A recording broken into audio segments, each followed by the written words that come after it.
Hello and welcome to the Just Another Castle podcast. I'm your host, Matt, and with me this week are Eli. Hello. And Unoclay. Hi there. So we don't have tiny Eli this week. I guess he went back to his regular mushroom and became adult size again, but his mic's fixed. I am alive and well and not tiny anymore. Too bad. I'll do my best to be really little this week.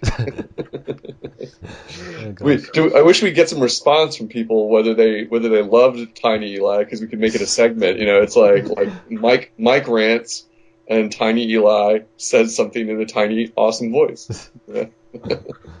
Nice. Yeah. For people who weren't listening before have no idea what we're talking about. So that's good. Yeah, whatever. So I guess we'll start with what we've been playing. I played a little bit of Yoshi's Woolly World. I forget how far I went in. I only got a couple levels in, and then I kind of put it away. Not because I didn't like it. I just was playing some other stuff in between, like Smash. But for no random reason, I've decided that I think I'm going to try to catch all of the Pokemon in Pokemon X and Y. Or finish the National Dex, which is all the Pokemon currently available. There you go. I did that, like a year ago or something? Yeah, I remember you did it at some point. Yeah. Yeah, so I was checking. I forget. I think it was because I was talking about Pokemon on another podcast thing that I'll mention at the end of the show. But I went in to see how many Pokemon I had caught and seen and whatever. And it was over like 500. I'm like, well, there's 700 or so. So I'm missing 200. So I don't know. Maybe I could go for it. And yeah, just the last couple of days of trying to been catching legendaries, because in Omega Ruby you can basically catch all of the legendaries in one game, which is ridiculous, because before it would just be like you get 3 in this game and 3 in that game. This one's like, yeah, you get like 15 of them or something nuts. So I have most of those, and I think I have all the ones in, like, the new ones to X and Y, and most of that it's just some stragglers, I guess you could say. So I'm just kind of trying to trade with other people and breed a bunch of Milotics, because I remember at one point that those were really popular. So I bred like 12 of them and trying to hope I can pawn them off for something else. Yeah, just trading online. And I had to end up buying Pokemon Bank, which is like a cloud service thing, because I only have one 3DS, and there's no other way for me to transfer the Pokemon in Omega Ruby to X and Y. Trust me, it's much quicker than trading individually anyway. Oh, jeez, yeah. I mean, I don't even have anyone to really, like, trade with, and then that would mean they would have to be, like, dedicate time to trading, and it's like, no, that would be a pain in the ass for that person. But, yeah, because there's some you can only catch in one and not in the other. So I'll, like, catch some in Omega Ruby and, like, transfer them over, or when I finally get all the legendaries, I'll, like, transfer them over to X and Y, and then transfer them back just so it, like, registers on the Pokedex. And I think I've gotten, like, 20 or so or more in the last couple of days, and whatever, my idea is, like, get the full evolved version and then breed it so I can get the smallest one, and then maybe have to level it up and then, like, trade that and stuff. So it's gonna be nuts if I can finally do it. And the thing is, apparently mythical Pokemon you don't have to get to complete the National Dex, but regardless, they're handing them out this year anyway, through Nintendo Network and, like, GameStop or EB Games or whatever. So I'll actually, like, legitimately be able to get all of them. Yeah, I, well, and the other thing is you can always find really nice people online or on the global trading system. I Yeah. used when I was completing mine, I used a website called Pokemon GTS, I think .com, if that's what it's called. Okay. Maybe PokemonGTS.net. And it was really like everyone was so nice. There were a few like Pokemon, for example, I couldn't get a hold of, and they helped out, and so that's definitely something that I look into too. Cool. I would say something interesting about this, but I don't play Pokemon, and I Yeah. love playing games with other people. But given that I've caught zero so far, it Yeah. looks like a really long amount of work I'd have to do to catch up. So I'm sort of probably not going to start anytime soon. But Well, hey, yeah, it's you kind know, of a crazy task if you want to get them all, but Oh, you you don't like think you're have to. so cool not playing Pokemon no, like the no, rest no. of us. There's days when I'm like tempted because like you guys make it sound at least like kind of interesting, like for as an outsider. But then I'm like, I don't know. I kind of that does kind of lead to a question I would have for you guys. Do you think that the barrier to entry, because of the length of the series, prevents people from starting it, like younger players or anything like that? Or do you see what I'm saying? Because for me, it's like, yeah, I think yeah, I could never do it at this point. It would literally become the only game I would have time to play. Does that happen in the Pokemon community, or are people still like kind of coming in as kids and just starting with the new ones? I definitely Um, think that there's still new people coming in all the time. I can't imagine why not. I think it might be at a lesser rate. I think that the average age of a Pokemon player is older and getting older and older. And that's I think where you get the opening for Yokai Watch, especially in Japan. But I definitely think that there are new players still coming in. Don't you agree, Matt? um, I'm not sure. I'm sure there. I don't really know the demographics of how many young kids are coming in versus old. I know there's definitely older people still playing the games like myself. Um, I would say so. As far as Pokemon's concerned, I'm more of a casual player. Like I'm like, yeah, this is fun. I'll pick it up. I'll capture, the creatures I think look cool and are fun to use, and go through the story mode. And basically, just once I'm done, I'm kind of done with it because I don't really feel there's anything else to do. Unless they had another save slot, then I would just start over again. But I don't want to have to lose my Pokemon for that. But I would say that for a first time, someone coming in for the first time, I would say it is kind of daunting because as I realized with Pokemon X and Y, they really don't give you any sort of guide. Um, and it's, with some RPGs, people are like, yeah, I don't want you to handhold or whatever. But with Pokemon, because it's like a rock, paper, scissors mechanic, there's like, I don't know, 17 different types. And then, so one type is going to be greater than another or weaker and whatnot. Um, and then there's dual types. So let's say there's one Pokemon that's water and ground. If you use an electric attack, the ground cancels out the electric attack. Right. Um, See, these are all the things so I kind of yeah, know from hearing yeah. you But talk about but it. I So mean it, when it I can was get when it can get complicated, but I mean, I it don't should be think pretty people easy to like look at. Oh, this thing's made of leaves. I can burn it. Well, and I don't think that's a deterrent. Like when I started Pokemon, No. I was like 7 years old. I started with Fire Red. So I guess you already had over 300 Pokemon. I'm sure it's not 700, but it's over 300.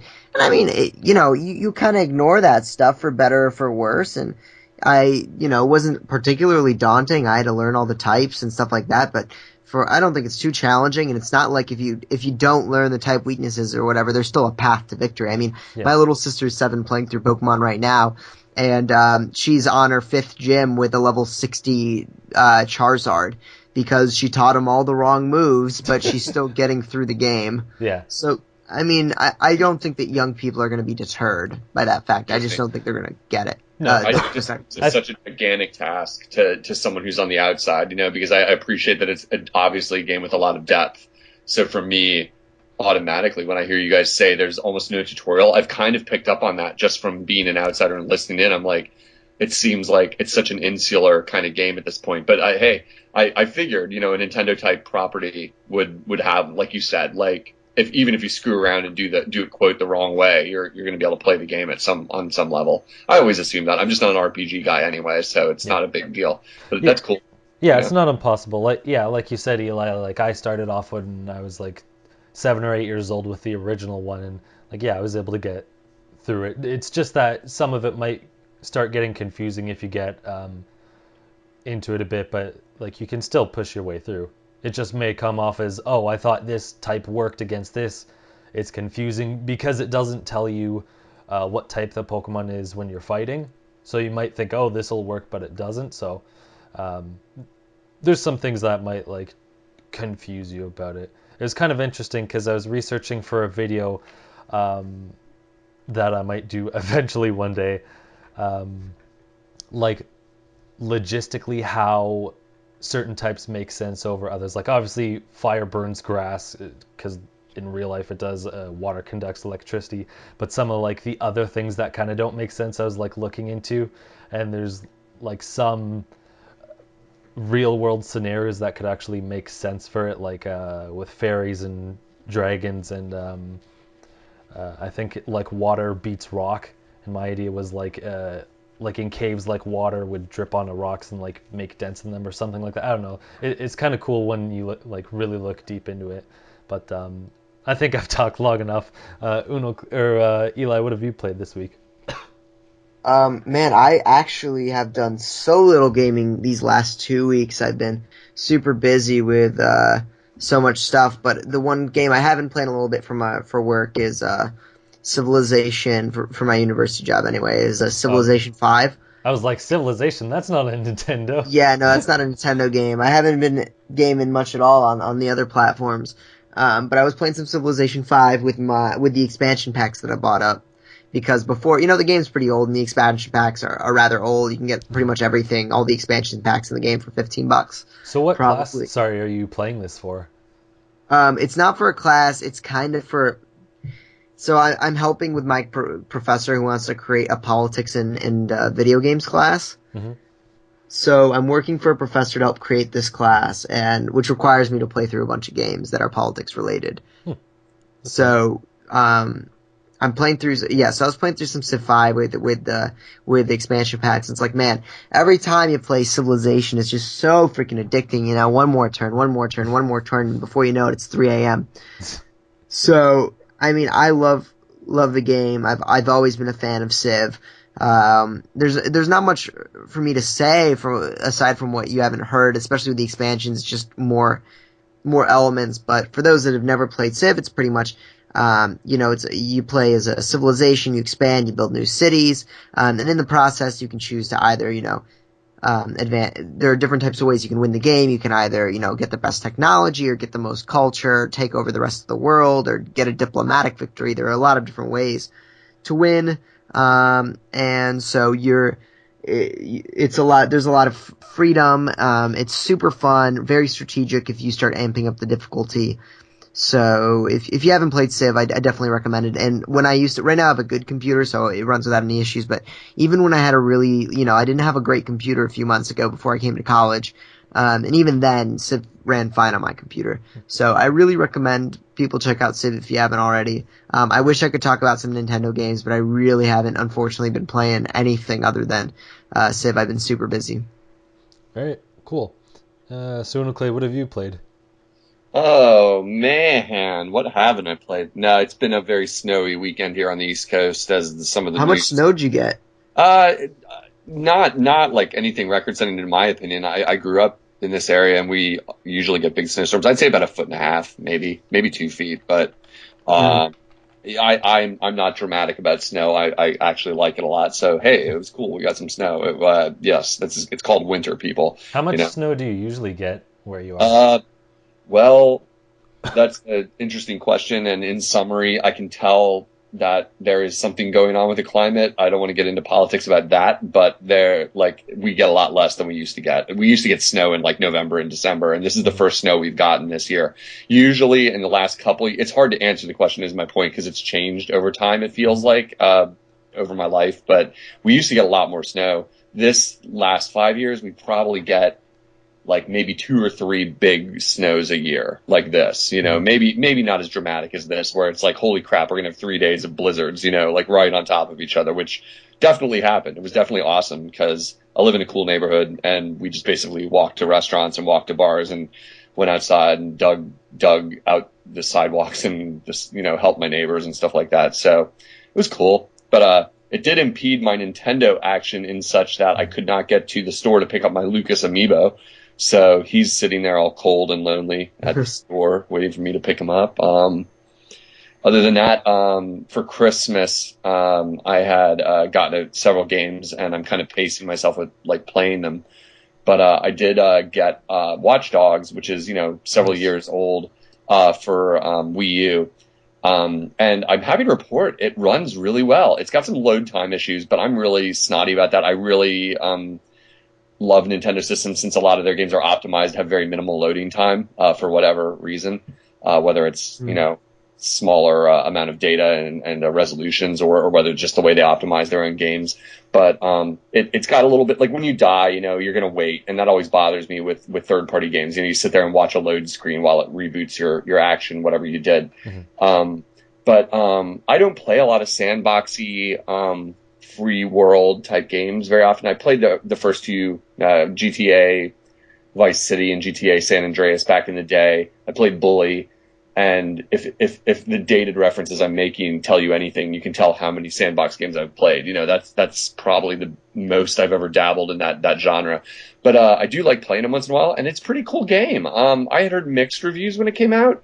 I'm having fun with it. It's it's like GTA meets like a kind of plot driven hackers universe. And I'm not very far. I only had probably played about 3 hours of it so far, and a lot of that was just messing around, driving around, doing like side missions, not advancing the campaign very much. But I think it's pretty cool. I hadn't heard a lot of people talk about that game, since I'm mainly a Nintendo player, and I know it didn't sell at all on Nintendo basically. But I'm gonna say, if anyone out there is listening and you were interested and haven't played it, I'm looking at eBay while we were sitting here talking, and who knows if this game is going to be rare at some point, but not trying to call it, but there are only 15 auctions for it for Wii U right now on eBay. Now, some of those might be sellers who have multiple copies, so that's going to skew the numbers. But it certainly wasn't a game that sold a lot, and it's still retailing on eBay for $20 to $30 or so. And since it's a small print run, it might be something to consider picking up. So if you have any interest in it at all, or you're just a completist and want to have all the releases for Wii U, sure, it was a better game, probably ran with a better resolution or some such on the other systems, or maybe the online communities are certainly better on those other systems, without a question, I'd imagine.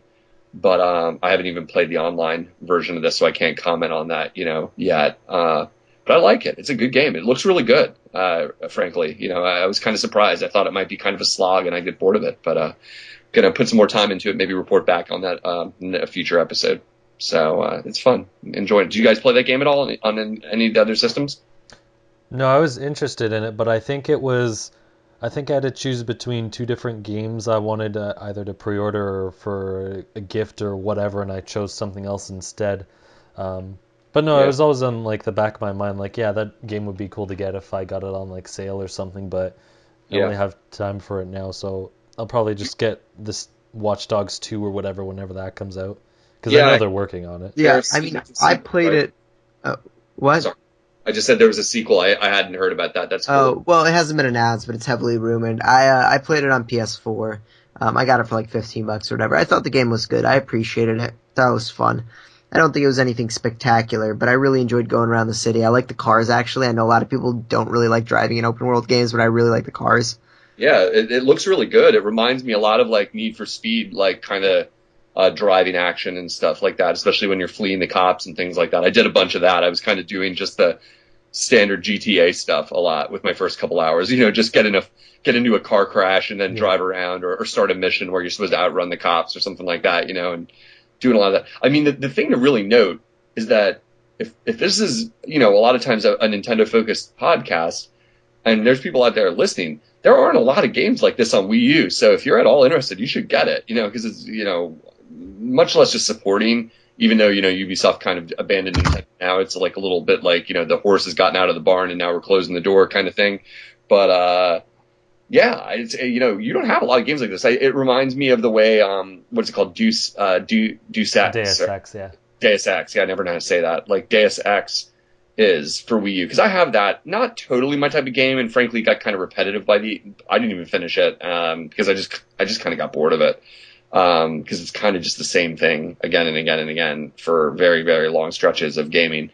And maybe Watch Dogs will turn out like that, but it's got that open world flavor, which Deus Ex does not have, where that's a little more mission driven, and narrative driven, and this feels like your classic GTA, where there's lots of stuff on your map, different things you can drive around doing. You don't even have to play the game. You can just kind of wander around and do different stuff. So it's out there, and like I said, looking like about $20 on your eBay, 20 to 30 price range. So I'd give it a thumbs up. So that's mainly what I've been playing, besides all the stuff I'm always playing and I've mentioned a million times, which I won't go into. Yeah. Cool. You know?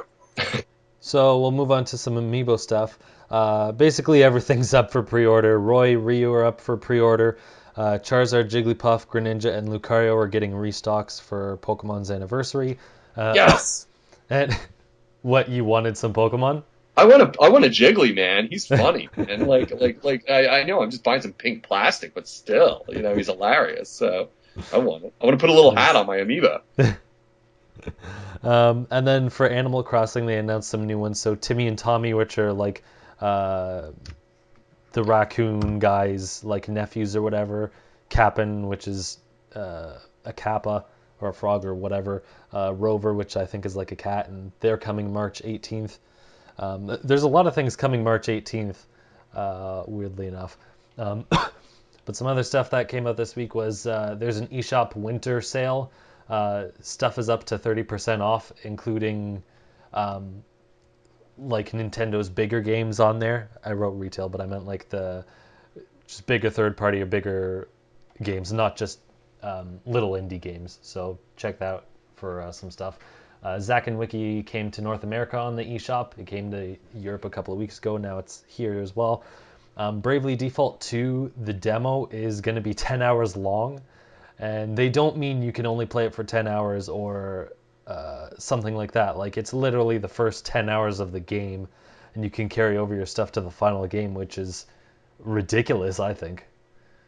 Apparently they did something like that with the first one. I'm not really sure the benefit for them to do that, but all right, if they really want to. Well, I heard. I didn't play it. Not my type of game. I did play a few minutes of the demo and realized it's not my kind of game. Mm-hmm. But I did hear positive responses from some of my friends in Miiverse that they really liked the idea of the demo and the extended chance to play it, because I think it did convert into sales for. Yeah, it's cool. I mean, especially in a game like that where it really gets you hooked. Honestly, if I remember correctly, with the first Bravely Default, the first 10 hours were like my favorite. So, it's where you really start out and you're like, wow, this is a really cool world. Hopefully it'll get people hooked to get the game. I don't think anyone's going to play the demo and be like, all right, I'm good, I'm done. That wasn't planning to buy the game before. I guess it just seems weird, like, why 10 hours and not just like 3 or something. Because like in an RPG, 1 hour isn't long enough because you need time to get to learn the mechanics. But I would think that they wouldn't really have to go to 10 hours. But I hear it is a little bit excessive, but I mean, it if it works, it works. I was gonna say, someone who's gonna play a game 10 hours, they're gonna buy it. I can just imagine the meeting. It's almost like a no-brainer. You're like, they're hooked at that point. They're gonna want to see what happens, and they're gonna maybe there's a big like plot turn or something at around hour 10 that's really going to get you hooked. They were like, well, let's let them get to the really good part and then cancel your subscription. Now you got to buy it. Now you're hooked. So that's a fair point. So on the GBA, Nintendo released remakes that were kind of weird because they were called Super Mario Advance 1 through 4, and then they were different games in the NES series. So Super Mario Advance 4, Super Mario Brothers 3 on the Wii U Virtual Console is also going to get the e-reader levels, which you could only get if you had this random like e-reader peripheral and then the cards to go with it, which I don't think was out on retail for that long. So that's kind of cool. They're stuffing that in there. Unoclay, you might like this. Sega 3D Classics is coming to the 3DS. So what it is, it's like an anthology of classic Sega games in 3D. Well, I don't know if it's in 3D, but whatever, that's what they wrote. So it includes Altered Beast, Power Drift, Puyo Puyo 2, Maze Walker, Fantasy Zone 2, both the original and the updated version, like Fantasy Zone 2W, whatever that is. Sonic the Hedgehog, Thunderblade, and Galaxy Force 2. I mean, I am the best games in that collection. I have a modest Sega Genesis collection that I've put in a few new games into recently. Mm-hmm. There's not a lot in that collection that really catches my eye. There's a couple I haven't played. But unfortunately, I'm not going to be running out to get it. Is it? Yeah. I don't know a lot about it. Is it 3D remasters of these games, or is it just like a collection? You know what I mean? It's more like a collection, is my impression. Is that accurate? I know it's a collection. They just wrote Sega 3D Classics, so I don't know if they actually made them in 3D, because I know some of their games on the 3DS eShop they did have this pop in 3D. Oh yeah, I have So them all. I wouldn't be surprised if they actually did that for this. Because those are awesome and so worthy. Like the Outrun has never been better. You know, it's easier to play than ever. You know, what am I forgetting? The one we talked a lot about. Mike would kill me. Gunstar Heroes. Gunstar Heroes, yeah, like Gunstar Heroes, just amazingly awesome. And then there's a third one that Afterburner. You know, that game is super balls to the wall hard, just like Outrun kind of. I think Afterburner is way harder even, and so it's really neat. They look so good. I just absolutely adore them. But they almost, like, I was going to use an obscene metaphor. They kind of gave us the best ones in some ways. There are some of the best ones. So this collection for me is like, oh neat, Sonic, a game I kind of always have liked a little bit, but never loved. You know what I mean? And that's one of the best ones in there. So I'll have to keep my eye on it. I'm not running out to buy it on day one, but I want to hear what people say, and I would like to know a little bit more whether it's poppin' 3D or whether it's just kind of a port of a Sega Genesis game or whatever, or an arcade game. So we'll see. Yeah. All right. So Europe is getting a new 3DS XL. It's called the High Roll Edition. It's just gold with a Triforce on it. I think they've made like 3 or 4 or 5 Zelda 3DSs now. It's kind of ridiculous. But also Fire Emblem Fates is getting a new 3DS XL. It has like a neat design on it with the logo and whatnot. It doesn't come with a game, and partly because the game has 2 different branching paths, but they still could have like put something in and then just let you choose, I mean, they could have put in a digital version, and then because the digital version, I think you choose your path after the I think after so. the 6th chapter. Yeah, I was gonna say that they could just put say like, oh, you can redeem this eShop code for one of the paths or something, but whatever. I guess they're not doing it because they realize people will buy it. So why bother bundling it if they're going to buy it and give you money for it? Because then they just take a hit on it. So now into some other news. Nintendo share value raised 9.1%. So that's good because they were down for quite a while. I don't know how long. Yay! Yeah, it's not really... Yeah, Nintendo stock is all over the place. The really interesting thing to look at is... their trends over like the last year or several months, and what you're going to find is even with these increases, like it's not like if you look at the last 3 months that I'm looking at right now, they're still down significantly, actually about a third of their stock value, going down probably several $1 billion in terms of market valuation. But if you look at 1 year, like the last 1 year, they're still up overall. So stocks are all over the place.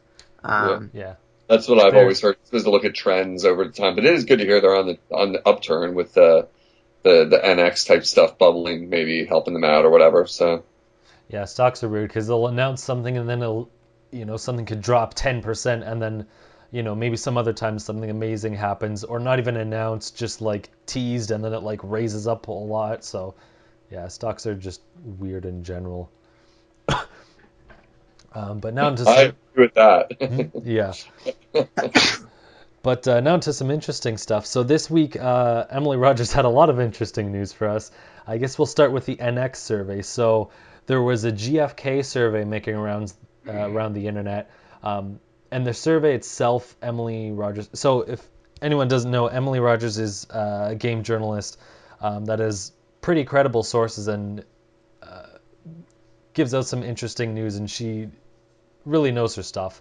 I actually heard about some of this stuff early, but apparently this news broke a little earlier than it was meant to be broken. But okay, I'm just gonna wag my face in yours and bulk myself up and pretend. Okay. And Well, take Mr. Connections, I got nothing, so I'm just joking. I Don't know. take me I seriously. know. So yeah, there was a survey going around, and Emily was saying, the survey is real, but it doesn't mean the information on it was real. So there was two different things to this survey. One was a page detailing like what was supposed to come with the console, but really at the bottom it says this is what we think will come with it. We don't really have any idea. So I kind of just threw that out the window because it wasn't. I don't think there was much to talk about there. But they had like an actual customer survey of, here's three different consoles. Which of these console configurations would you want? And it compares the NX to PS4 and Xbox One and even the Wii U. And I thought it was interesting because there were a couple of notable things from it for all the configurations. So one of them was price ranges ranging from $200 to $550, a free or paid subscription to online play, and they listed as $50 a year if you had to pay for it. Whether or not it comes with a disk drive, which is kind of what we heard of a year or so ago, that it might not come with one. I'm guessing that would be the cheaper option. Whether or not it supports an external hard drive, which I think would be even dumber, because if you're going to go for digital, you have to have the ability to have an external hard drive, because then you get this weird problem. Whether or not it's backwards compatible. So this one was kind of weird. They had digital only physical, or they actually listed rentals, which is something they did with Wii Sports HD or whatever on the Wii U. You could rent it for like a day for $3 or something. So maybe that's something they're looking more into. And then storage space ranging from 500 gigabytes to 2 terabytes. So I'm not sure if this is something Nintendo contracted out, like they paid them to make this survey to see what people would be interested in, because they kind of like list, 3 or 4 different configurations against their competitors and saying which one would you rather buy. Or maybe it's just, GFK was thinking, okay, let's just make a comparable version to the other systems and then see what people will want. I don't know, does anything pique your interest from this list? Go ahead. What was the list again? So prices ranging from 200 to 550. Oh yeah, I heard about that part, but was there anything like specific? Online play, I don't know. Whether it comes with a disc drive or not was kind of weird, because all the consoles come with disc Okay, drives. yeah, no, I don't. Yeah, I think that they're just looking at what types of. I don't think they're gonna change their system because of it, but I think that No. they might like have different bundling options based off what people put. Like I can't imagine Nintendo release a discless system, but they No. might release like a discless system alongside Yeah. a system that does have a disc drive. So I don't think that like. And we even hear a lot of rumors about, having two, that NX is actually two separate things, the handheld and the port, in which case maybe they're looking like, would you be willing to pay 500 or whatever for both parts? I don't think there's anything really, I don't think Nintendo's going to be altering its console based off of people's, responses to this. Yeah. I'm still on the like, hey, these are rumors. I don't have a strong opinion about any of it. It is interesting. I'm excited to see what we're gonna get. But that's my policy statement in general. I'm not really, they're rumors. I'm looking forward to E3 when maybe we're gonna get some deets, but. Yeah. Yeah, I'm hoping this gives us some kind of indication, because some of it seems good on the fact that like it's comparable to the other consoles. It's not like, here you got 100 gigabyte hard drive. It's like, come on, you got to fix some of this stuff. So some of it's kind of good to hear. The $200 option was really weird to see, but most of them were like 500 or 550, and I'm kind of like, I don't know. Imagine if you have if you have the console and the handheld in there, I get it. But at this point, you can't just have the console and be like, here, pay $500. The other competitors are like 400 or 350. It's like, for the same thing, and they've had like years behind them and more games. It's like you kind of got to come in on their level because you're late to the I don't party. know. Well, That's how I feel, at least. If you have several different options, you could have like a $200 option, which is doesn't have a disk drive, only has like 8 gigabytes of memory, like you have to expand it on your own, and maybe only has like a small, one controller or whatever, and then you have the $500 option, which is both parts together and, this, that, and the other. I think that there are ways you can release multiple price points. I don't think that they're looking exclusively at releasing just a $500 system.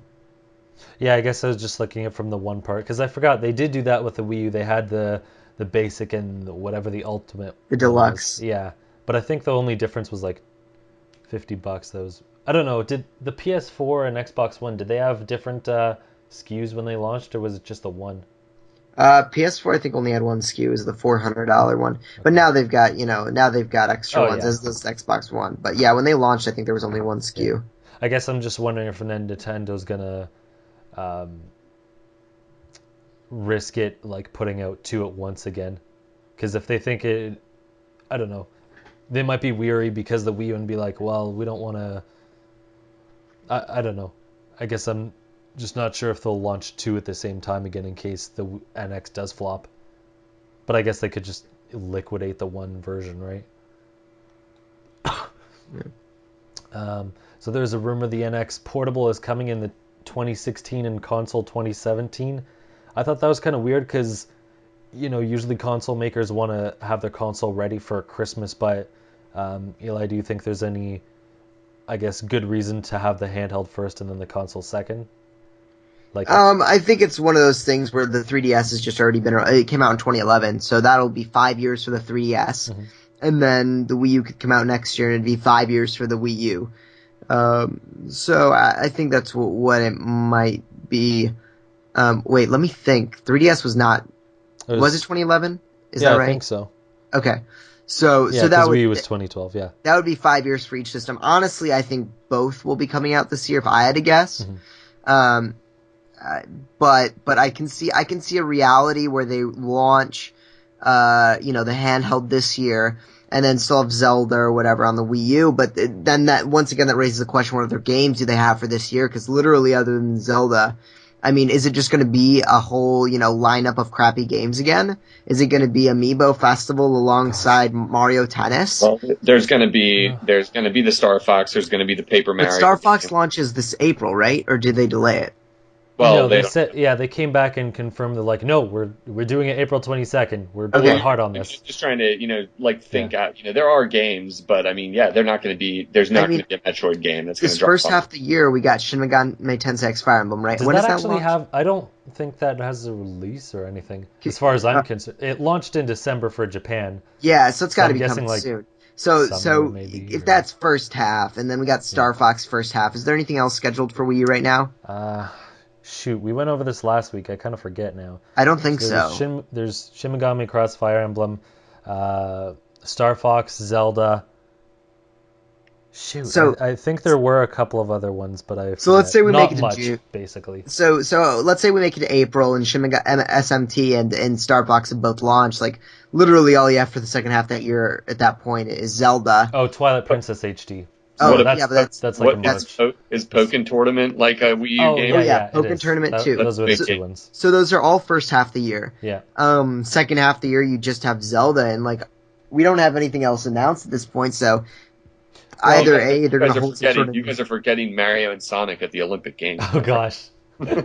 I'm sorry, although that's a summer. I mean, that's a summer game too. That'll probably launch in May, probably too. But I mean, there could be things we don't know about. I mean, that's true. Who knows if they have a Nintendo Direct? Because it seems like recently we'll know stuff that's coming the first half, and then they'll have a Direct that kind of tells us what's happening except later. If you guys remember correctly, going into E3 last year, we had a kind of dismal lineup as well. And so they did have some games we didn't know about, but those games were crap. Yeah. So, or very, very underwhelming. In fact, I don't think there was a single good game launched on the Wii U last year that was announced at E3. They were all just put together at the very last second. I can't imagine they spent more than 9 months on Amiibo Festival. There's no reality in which that happens. Same thing with Mario Tennis. Pikmin 4 might come to the Wii U. Yeah, there was the rumor about Pikmin 4. There's That was it. Pikmin, Twilight Princess HD, Pokken I mean, Tournament. there's Basically the first half. Steam World Heist. Yeah, you're looking for stuff later in the year. I'm just trying to think. Yeah, but I mean, AAA games is pretty much a Zelda, and I mean, if they start announcing stuff like, if this has been in development for a long time, they would have probably already announced it, so it's probably something they put together at short notice. It might. Yeah, there's not a lot of first party stuff announced. Yeah, I mean, they might have like a Galaxy. They might have like a Galaxy 2 sort of thing, where they do HDify it. I could see that happening, but I mean, other than that, it's. But the thing I would say in response to that is, like, you make good points about a kind of an empty launch schedule, but the big variable of them not having announced things or having things that are maybe not going to bowl us over. They might do Mario Tennis Part 3. Who knows? Something really, ridiculous like that. But I wouldn't say that gives us any indication whether they're going to launch a new system. I do not You're think right. they'd rush out the NX just because they had an empty system. That's what I'm saying. So they could. I mean, so it's possible they launched the handheld version and then it detracts from the fact that their Wii U season is dead. Oh, I thought you were saying the other. I thought you were saying because they have new games, they've got to get it out. Yeah, no, I'm saying it could work both ways. I mean, arguably before. I don't know where I stand. I still think the at least part of the console's coming this year. Yeah. The handheld version. I say at this point, I guess it does make sense if they left the console part of it for next year, but I don't know if that'd be a good or bad move. I don't. It would give them a lot more time to get the architecture running because they'd have this new handheld out in the wild. And it might give them, the other good thing is it might give them time for people to, be okay with spending $500 or $600 on Nintendo. Because if they launch it all at once, then people might think that's a large buy-in. Good point. That's a great point. Split the cost. Where you spend $200 now, $300 later, and it's like, hey, it's that's a good point. I hadn't thought of it, but I'm definitely in the camp where when I saw that rumor, that made a lot of sense to me. I was like, they are not launching NX this year. I don't care what people say. We would know more about it if it was coming this Christmas. It would just, it's so secretive. It's only January, right? True, I guess. But this stuff takes so much time for a global release of a new console. I think, it's hard to imagine them holding it all the way to 2017 November so they can hit that date that they always want to launch on, like late November, Black Friday kind of date. Mm-hmm. That's hard to imagine too. So it does leave the question of, like, if you delay it, when do you bring it? When's the hot time to bring a system if not Christmas? Is what happens then? Or do they do that? Do they say, hey, this handheld is going to carry the company?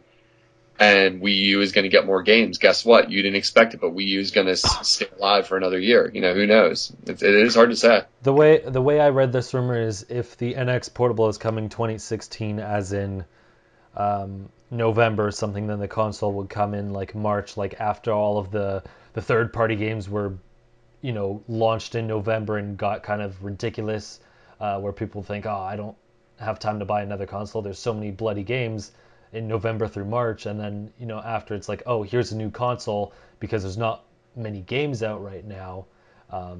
It would be something to look into. Yeah, that's interesting. That's interesting. I mean, people like us are going to buy it. At least I am. I can't speak for everybody, but I'll be there because I am super excited about the idea personally of, like, kind of the hybrid system. I think it's awesome. And if they're going to take the time to develop an NX with power under the hood that I can really sink my teeth into and opens up new developers, I want them to take all the time they need to. They could go with a slow launch schedule for Wii U. For my money, I don't care, but I know that's not always what the population at large wants. But I'd rather see them succeed and make a good system than try to get this stuff out in our hands this year just because Wii U isn't doing well. Well, my only concern is that if they wait any longer, they're gonna just end up in the Wii U scenario again, where they'll be so far behind the other consoles that people would have, already bought their PS4s or Xbox Ones, and they're like, well, I got 3 years behind this thing. I don't really care about this new thing that's coming out that is like next to nothing behind it, and it costs like $100 to $200 more.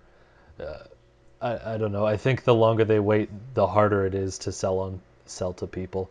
Perhaps, or again, we could make the counter argument that if they're waiting later into the cycle of the other games where you're like they're almost doing the opposite of what you're saying. Hypothetically, they're waiting to get you when you haven't bought a system for a long time. So it's not that they're locking themselves out; they're letting the market recover, and then the people that own the Xbox, the new Xbox, the new PlayStation, say, hey, I could take a chance on a new system. I haven't had a new one in a while. You know what? I love Nintendo. Maybe get those dollars somehow. But the handheld being the Trojan horse to get it in the door, where if you're going to upgrade from your 3DS, and you're going to buy your way into the NX family, well, it's maybe that's the Trojan horse they're hoping to get it in your home, because you're going to want the other half of the system, so to speak, eventually. Yeah, that's a cool idea. I think whenever they launch the console, it has to be a comparable price to their competitors, because if it's not, then not enough people are going to be willing to put down the money for it, I don't think. Just because it would have been too long at that point. But speaking of Wii U and it not having games, apparently we might be getting a Paper Mario game coming to Wii U as far as Emily Rogers is concerned. So she has 5 sources saying that Paper Mario Wii U is in development, and it claims that it's being tested and localized currently. And it also corroborates with what we heard a couple of, like, almost a year ago, 8 months ago, when some guy went to a job fair and he went to an Intelligent Systems booth who made the Paper Mario games, and they were saying they were working on one for Wii U, so we might just get a new one. And I'm kind of nervous and excited because I love the series, but I hope they don't, kind of screw it over again. Yeah, I've heard Yeah, I don't. the new one isn't Well, very good. Is that the case? The last 2 were kind of weird. Sticker Star was awful. Super Paper Mario was okay in its own right, but it wasn't really like fitting for the series kind of thing. you know, I find it really strange considering right now they're pretty much releasing a Paper Mario game on 3DS. I feel like it's a little too soon. No, because it's a Mario. It's not a Paper Mario game at all. Okay, it's Mario it's and Mario and Luigi, Luigi, and but then there's definitely like a Paper Mario presence. eh, not really. Like it's just like here we wanted to add a third character, but nothing else would be as recognizable or instantly popular or whatever. So we threw in a recognizable character, but he doesn't really bring in too much from his own world, kind of thing. I think it's just one of the amiibo kind of or amiibo festival kind of cash-ins where it's like, okay, we have this engine, let's just kind of poop out another one because we got nothing else coming to 3DS this year. Does anyone else play the Paper Mario games, or am I just the only one? I've only played one, and that was the Thousand Year Door. Yeah. Yeah, I used to like them a lot, but my interest was waning when I played the Wii version, Paper Mario, which a lot of people seem to like, and I thought I can Monday morning quarterback it, so to speak. I was at the time already like, this isn't like what exactly I wanted. Like, it was good, popular, it was too easy. It was no Thousand Year Door. We'll all be saying that for the rest of our lives. Like, when are we getting Thousand Year Door again? When are we getting that again? It was a great game. Yeah. It's true. It was amazing. And so were the earlier DS ones. Those were, and the GBA one was really great that I played. But yeah, all the reviews I hear just aren't making me run out and buy it. I've heard you guys talking about how Sticker Star was kind of bland. And then I've heard that the reviews for this new one aren't so great, if I'm not mistaken. So, I'd like to see them return the series to glory. I just don't know what they need to do. Bowser's Inside Story was good. That was a decent one, and then it's kind of been missing the target from what it sounds like. So I kind of wait and see on the reviews, since I'm not a big RPGer, and they're kind of like a mix of RPG and the other stuff. It's Nintendo's taking on RPG, so I do like it enough to play it when it's good. But if they put the money into the story and the mechanics and stuff like that for the Wii U, maybe make it a little more difficult, I would buy. I'd be back in the series. Yeah, hopefully they've seen enough people complain over the years, like, why isn't this Thousand Year Door for Super Paper Mario and Sticker Star, that they'll get the hint and give us what we want. But moving on, someone showed off a comparison of Hyrule Warriors Legends, the 3DS version, on the new 3DS, the regular 3DS, and the Wii U, and it plays like ass on the normal 3DS, to be quite frank. Wait, which game again? Hyrule Warriors I missed. Legends. Oh yeah, that doesn't surprise me. Yeah, they like I'm not surprised they cut down the amount of enemies, but like the animations are really like stiff, and the frame rate's just not great on the normal 3DS. And I don't know, if you want that game, just buy it on the Wii U. Like it'll look 10 times better. It'll play properly. You might as well just wait for it. The only thing is that the 3DS one has a couple of different features, like playing different characters or switching characters in between the games, which the Wii U doesn't have for some reason. And then just some new characters that you can only play on the 3DS. Or if you buy both versions, then you can play it on either version, which is kind of baloney, but whatever. So on to the next thing. I don't know if anyone will agree, but I'm saying Nintendo's going full EA with Fire Emblem Fates. Yep. Okay. So it's coming That's like February a step 19th. farther than EA. I've never really had EA like release a game and then release a game saying, for the same price, and say, no, for reals, this is a different game. No, but really, and then release a third version of the same game and say, no, but really, really, this is different. It's like Um, offering multiple seasons passes.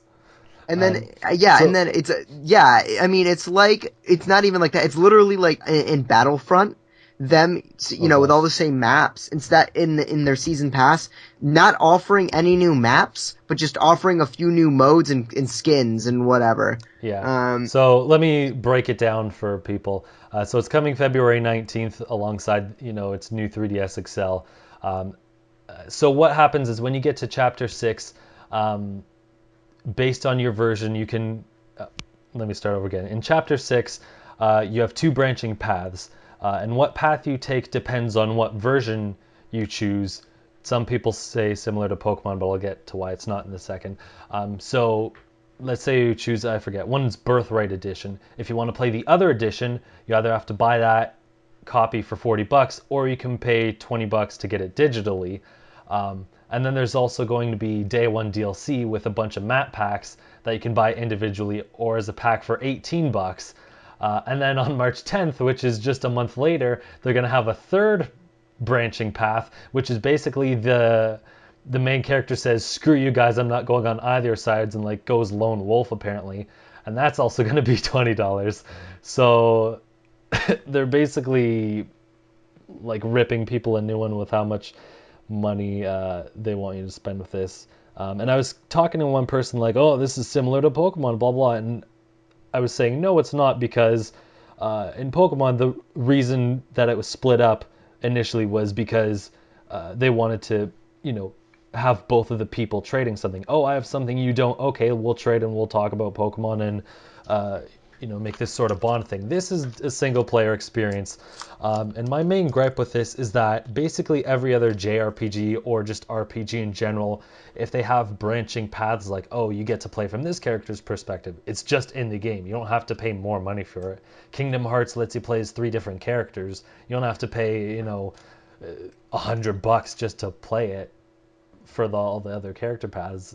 It's ridiculous. Eli, you wanted to say something?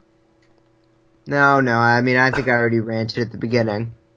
But yeah, it's like, I think it's a little ridiculous. And all the little nitpicky costs, like, my gosh, I think buying everything for this game is probably going to cost people upwards of $120. Yeah, I think they have like a deluxe version or whatever that's like $80 or something. Yeah, but on top of that, they announced new maps on top of the extra Yeah. campaigns. Yeah, and they're probably gonna have more than just this one set of maps, Yeah. to be honest. I mean, I've been saying this for a long time now. People always say Nintendo's the benevolent company. And, yeah, I've been saying for a long time now. Back even, when Fantasy Life launched and they had Day 1 DLC, people were like, oh, it's not them. No, I said, yeah, I mean, Nintendo's really not as benevolent as you guys are all saying. Yeah, I think for the most part they've been pretty good with DLC, but now you can start to see where they're getting kind of greedy. I definitely think it's because Awakening sold so well, and they're like, well, let's just, let's see how But, much like, we can get away with.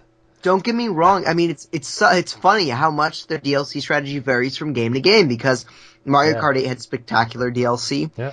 Splatoon had like incredible DLC, and then you got crappy stuff like what's going on in Fantasy Life and Fire Emblem. There are a few other games I just can't remember off the top of my head. Mm-hmm. Smash Bros, for example, where the cost is just ridiculous, and it's like, man, come on, have a little balance here. Like, I would have been willing to pay like $15 for Mario Kart 8 DLC, maybe a little more, and I would be willing to pay for Splatoon DLC, but you know, the amount you're charging for all this other stuff, come on. Yeah, it's ridiculous. Clay, do you have any thoughts on the matter? Well, I'm not familiar with stuff outside like the cart and the Smash pricing models. I I have a hard time commenting on these issues because I think I tend to err a little bit on the side of like, hey, stuff costs money, and that's the way it is. And just to represent the opposite point of view, that's like maybe not as popular in gaming these days. I'm not familiar with the pricing models you're talking about. Like for me, the one I can comment like most closely on is the Smash DLC costs, which I think are because I adore the game. The costs are okay for me for $5 for a new character, even though if you start sitting there and doing the totals, yeah, you can get a little bothered by it. You're like, wait a second, like I have now spent how much on this one game, to have 4 or 5 DLC characters. I've spent a fair penny on it, I tend not to think of it that way. I'll be honest. I tend to think, what do I enjoy playing as Cloud? Was it worth $4.99? And $4.99 is pennies. I mean, to be honest, it's not a lot of money. $5, $5 is like a pizza and a Coke. It's like, but I get to keep Cloud and I ate the pizza. So I'm psyched. I play him every week. I play him a little bit, and I'll be playing him for years from what it looks like. So it depends. I am, of course, against nickel and diming, and I'm not even really into like free to start models. I think that kind of grosses me out. I'd rather just pay up front and get my game.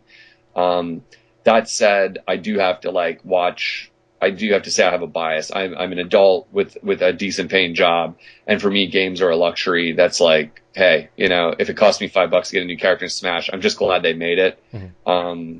I don't know that I would expect them to sell me it for $1, or something like that. It's $1 feels like, hey, I would get a cheap ass, poorly designed character. I'd rather pay for the quality, and then expect that my $5 includes rebalancing the game when they finally come to terms with the fact that Cloud is OP.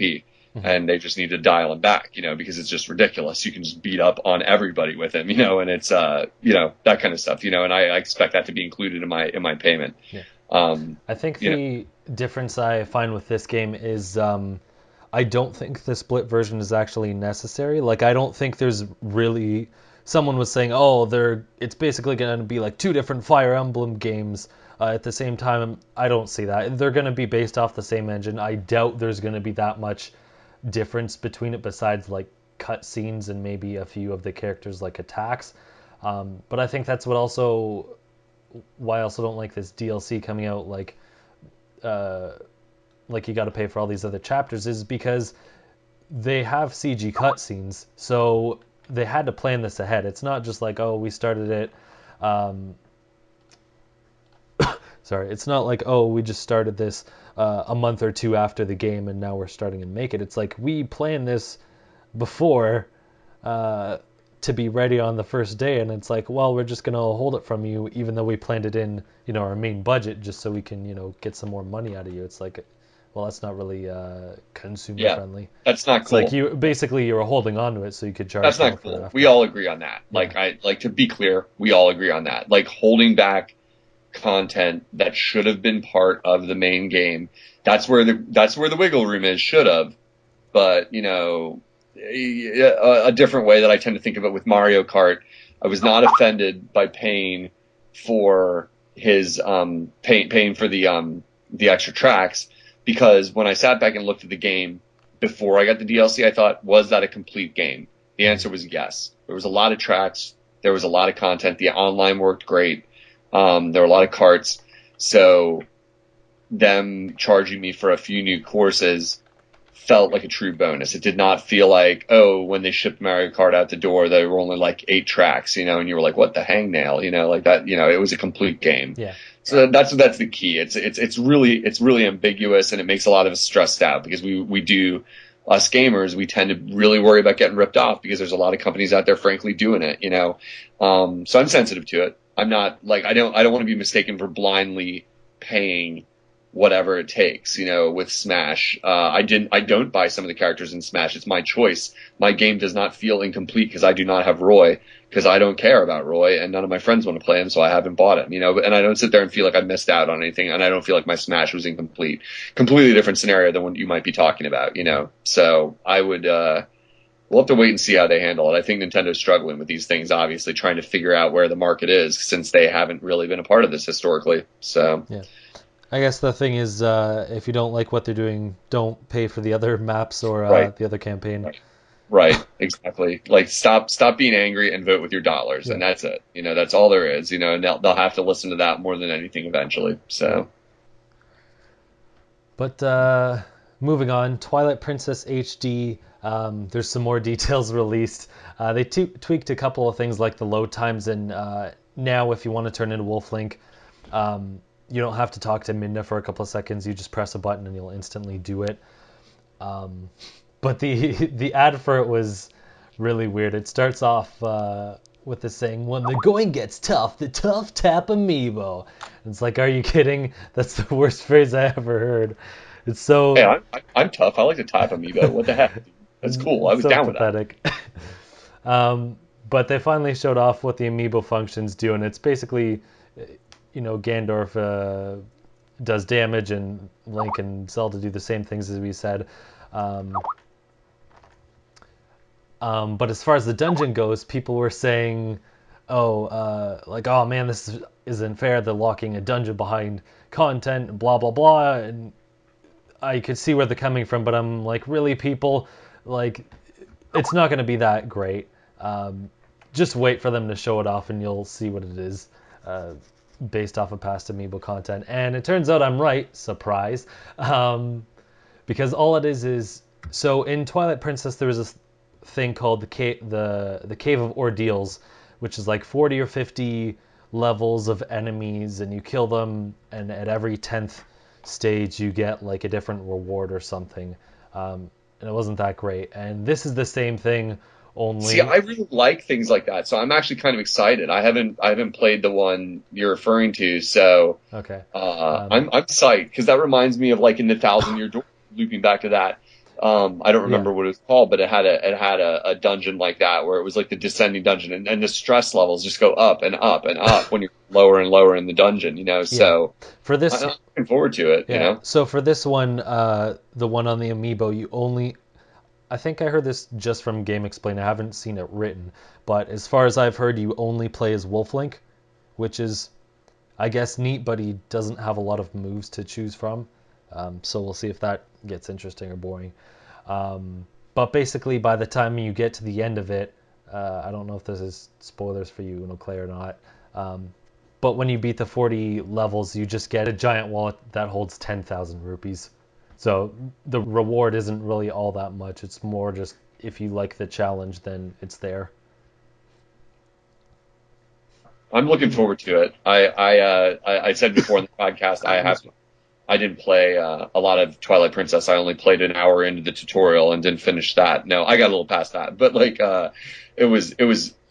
I struggle with Zelda wanting it to maybe evolve more than it has, and so an excuse to go back to it is something I'm looking forward to, and frankly, to have some amiibo content like we've talked about, divisive issue. I ordered it because I do have an amiibo problem, and I was like, but a wow, game comes with it. A game, but then I buy it. It's a lot better than me during this podcast bidding on a Wii U Fit trainer out of box because I don't have her, and I saw one for kind of cheap with no box. That's a lot better than that because I'm going to get it. Be like, look, I got a Wii Fit trainer, sweet. That's it. So hey, it's what it is. I mean, if you're into that thing, it's cool, but the main thing was that people were, losing their heads over, oh, they're locking a dungeon behind an amiibo, blah, blah, blah, blah. It's like, just wait. Yeah. It's not going to be that crazy. They're not going to put, you know, so much time in development to make a dungeon that's hours long. It's just going to be a challenge room, and surprise, it's a challenge room. So But people just need to calm down.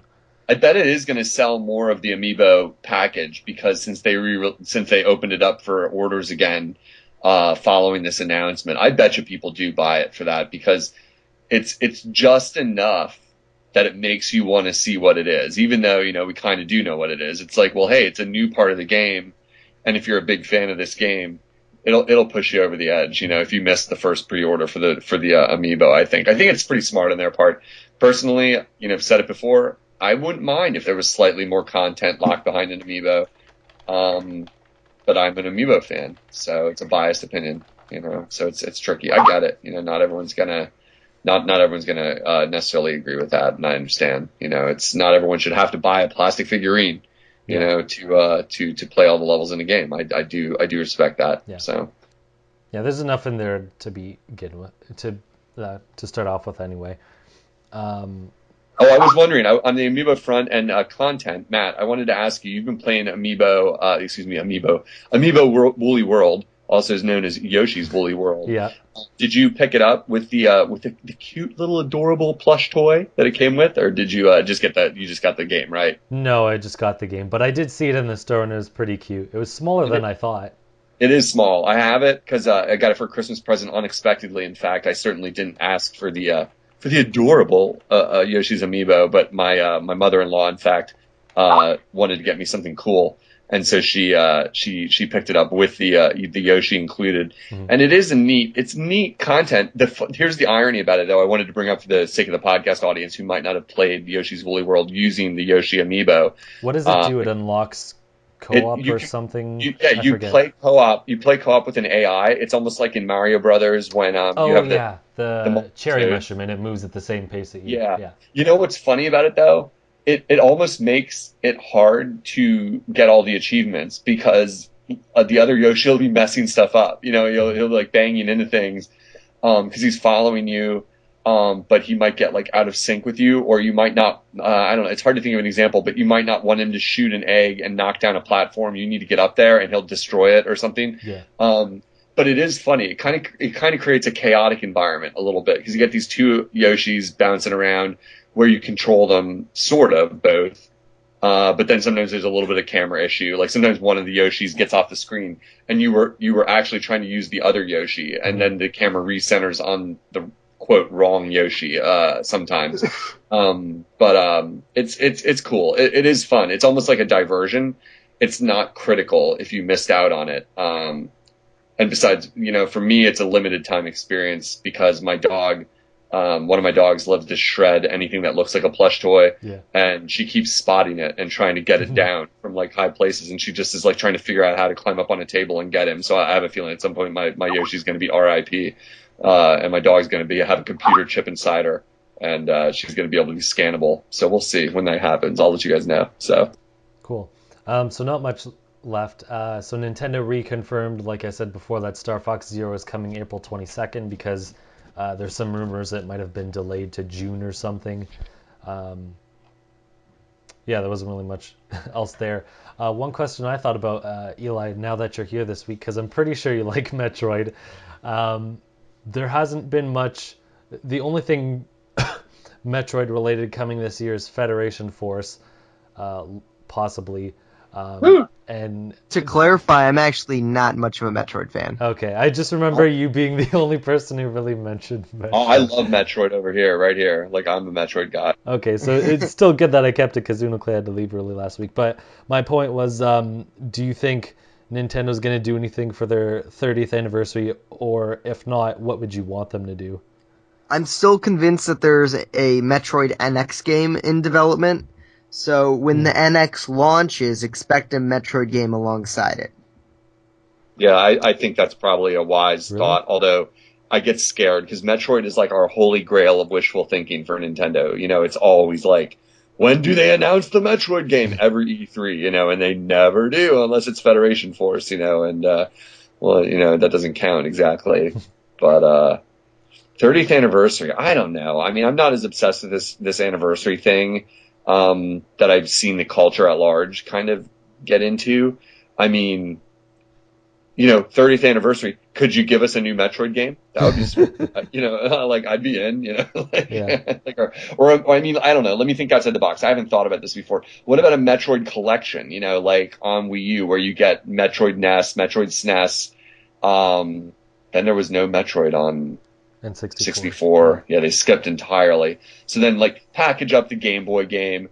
I don't know, release a package deal, on a disc like that. I don't know, but you can already get all those games so affordably. It doesn't really work. So Yeah. it's hard to say. I mean, maybe maybe they retcon the Metroid universe and erase everything that happened in Other M for the sake of the plot, and just that was all a dream sequence, and Samus is still a badass. Something like that. I don't know. 30th anniversary. I don't know. What do you do to celebrate a 30th anniversary of a game that doesn't sell well in Japan and sells okay in America? That's where they're really at with that. I wonder if they care that much, if they see it as a celebration moment.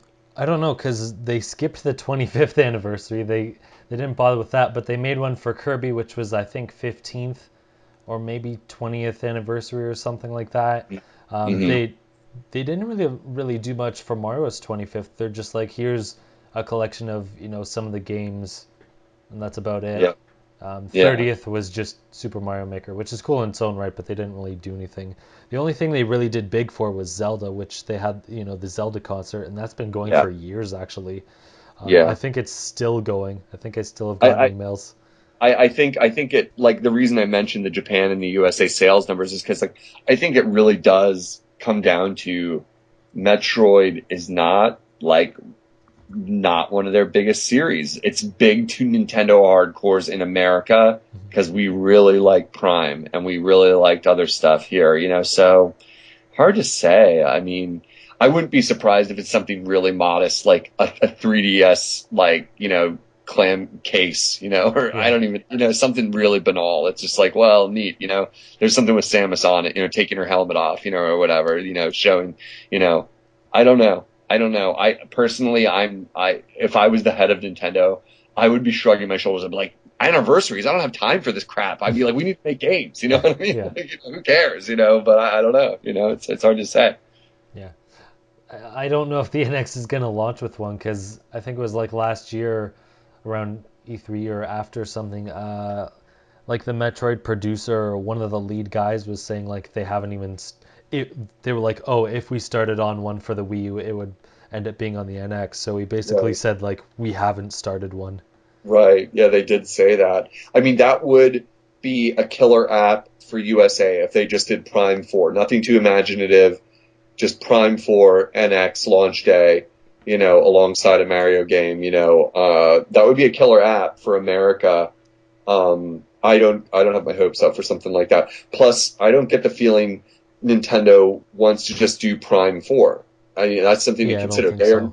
They're not a company that just wants to sequelize everything. They like to reinvent the game. They like to they don't make F-Zero games because they pointedly said they don't know what to do with it to make it new or different. And that's a consideration, because I'd say F-Zero is only a couple steps below, Metroid in the mind of the big heads in the Japanese side of the company, where they're like, well, it sells, but it's not a priority. We got to get Mario out there. We got to get Link out there. That's what sells. So. And we got to turn Animal Crossing into a board game. Right. Animal Crossing, yawn. Yeah. I don't know. It's hard to say. I'm as big a fan of Metroid as you can really be, having played it since I was a kid. Didn't like Prime as much as everybody else. I would really like to see something for the 30th anniversary, but frankly, I'd want it to be a game. I just want it, that would be enough for me. I don't really care about anything else. I mean, if they repackaged, the easy answer to your question would be they repackage Prime in an HD collection for Wii U. Yeah. That would be the easy answer, and there would be a lot of people that would go wild for that. Not me personally. I might buy it because I've never played Echoes, but it's hard to say. So It would be cool if they gave the Halo 3 treatment, where they release like a game or a collection and have like the actual helmet. yeah, One that you can wear. or Jeez, or Bungie. or the zero suit that like is fitted to Oh my for gosh. man or woman. Like like you could dress a zero suit in your free time. Sexy outfit for all you gamers out there. Be good Oh times. gosh. Maybe they can give her like a happy birthday crown in Smash for like that week or something like that. So I don't know. Sakurai could get on board with it. So. So I think that about wraps up for this week. Um, you can follow me at the Mango Viking on Facebook, Twitter, and YouTube. And last week I posted a one-off podcast talking about Pokemon. So if you like Pokemon, check that out on my YouTube channel. Yeah, I wanted to give you a shout out on that, man. The Thanks. people that are still listening all the way to this hour 17 mark of this podcast or whatever we're at, hour and 10 minutes or whatever.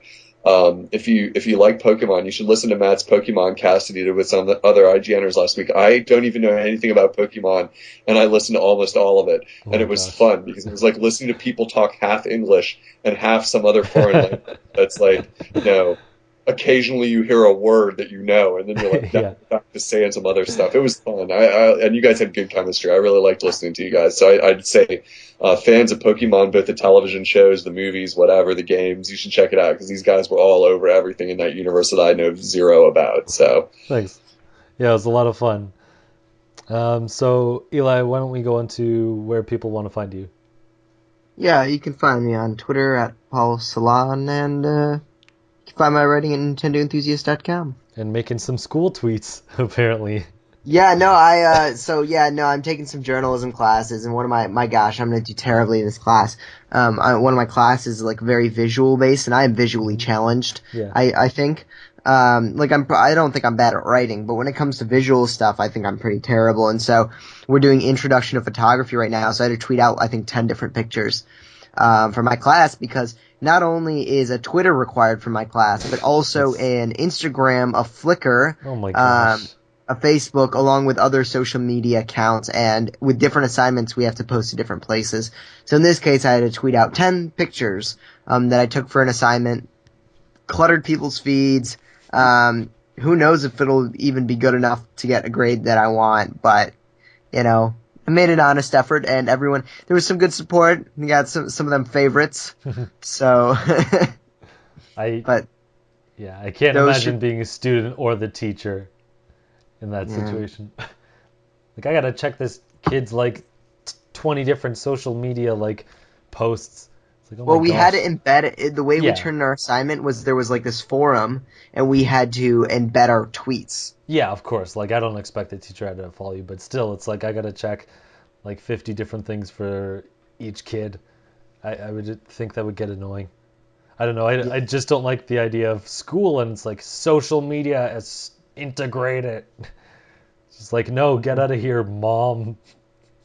Just some Yeah. weird dichotomy. Stop forcing me to use this stupid new technology. I know. You guys' generations have some weird problems. I'll tell you that.